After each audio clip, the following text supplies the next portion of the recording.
સુરત શહેરમાં વ્યવસાય અનુસંધાને ઘણી વખત છેતરપિંડી અને વિશ્વાસઘાતના અવારનવાર બનાવો બનતા હોય છે.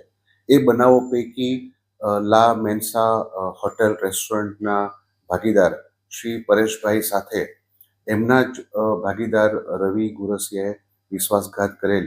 જે બનાવની હકીકત એવી છે કે બંનેનો આ રેસ્ટોરન્ટનો વ્યવસાય લા મેન્સા નામનું રેસ્ટોરન્ટથી કતારગામ વિસ્તારમાં ચાલતું હતું અને ત્યાં ભાગીદારી પેઢીમાં આ વ્યવસાય ચાલુ હતો. એ દરમિયાન ભાગીદાર રવિ ગોરસિયા દ્વારા પૈસા પોતે અન્ય ફરિયાદીની જાણ બહાર ઉપાડી લઈ 49 લાખ રૂપિયાની વિશ્વાસઘાત એની સાથે કરવામાં આવેલો હતો.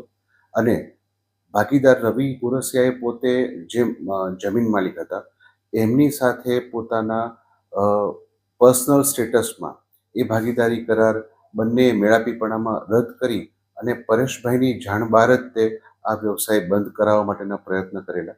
જે અનુસંધાને ફરિયાદી શ્રી પરેશભાઈ દ્વારા ફરિયાદ આપતા ગુનો નોંધવામાં આવેલ છે. આરોપી રવિ ગુરસિયા અને કેવલની ધરપકડ કરવામાં આવેલ છે. તપાસ તજવીજ ચાલુ છે.